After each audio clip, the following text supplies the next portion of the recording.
This is just a quick video about something that just happened this morning with me. And I'm an instructor and I give pistol permits. I may have mentioned this before.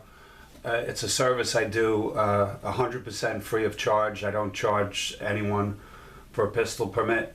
Most of them people that I do this for are friends, family members, or customers at some of my businesses. And if they ask me about guns, I normally, encourage people to get a pistol permit. And, I just let them pay for the fees that have to, go to for licensing and so forth. I don't pay for those, but I don't charge them per se for my time.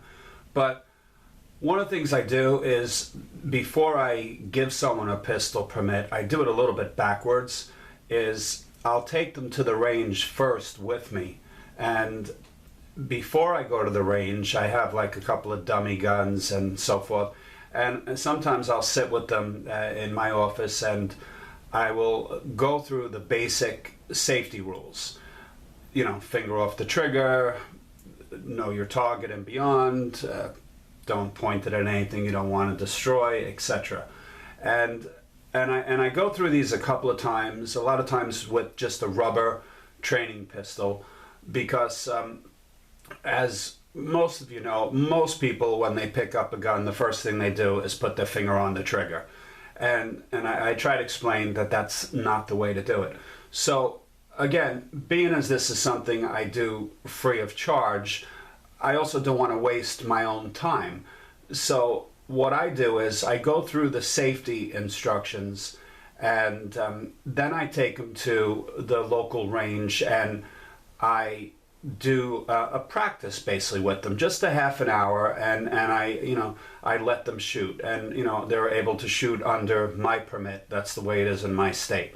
And I normally bring not too many guns. I normally bring a couple of 9mm and a couple of 22s, and I see so normally around 4 guns I bring with me.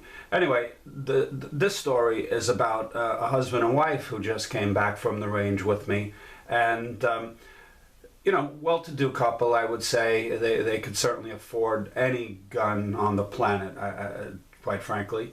And so we shot a Glock 26, a Glock 19, and then we shot this M&P 22 and this Ruger SR 22.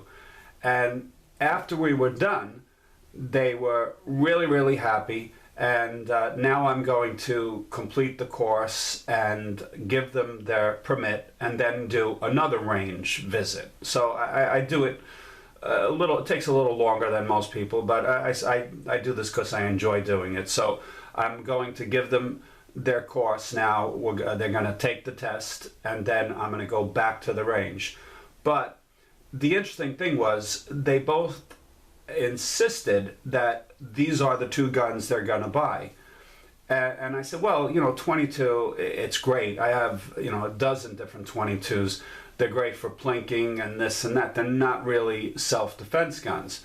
And they were really kind of adamant, and I've never experienced this before, about only wanting these 2 22s. They loved how they shot, and the wife wanted the smaller one and the husband wanted the larger one. And I'm like, listen, I guess it's your right to own any gun that you want and have any gun that you want for self-defense. And I tried to explain a little bit about ballistics and about rimfire versus centerfire and how the 22s are not that reliable.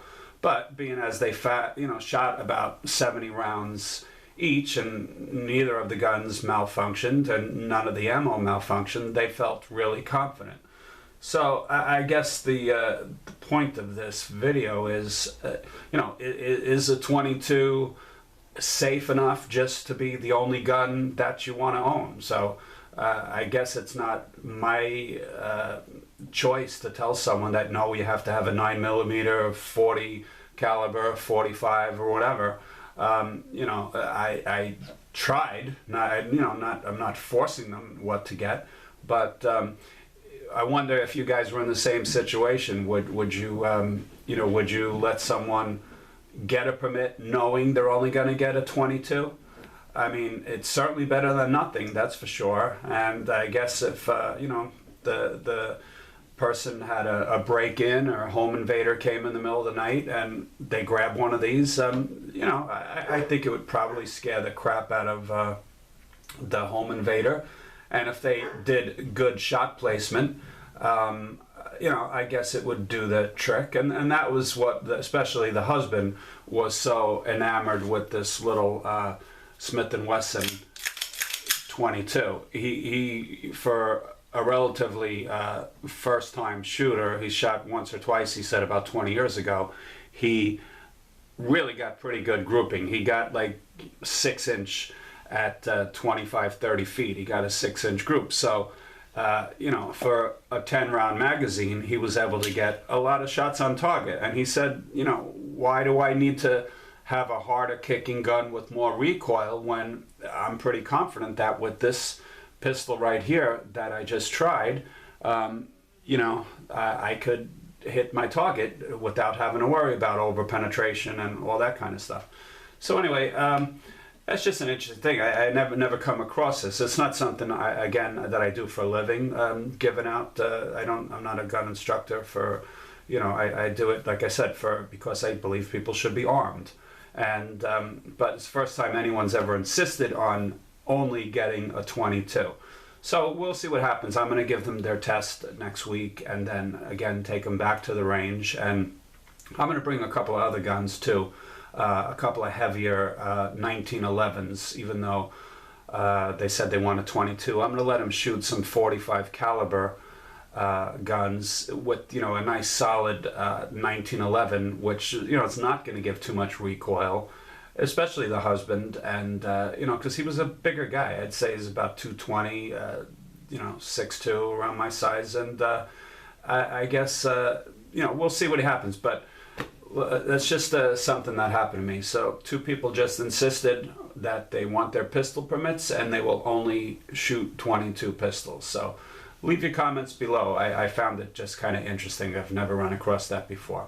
All right, thank you very much. If you like this kind of video, please subscribe. Take care.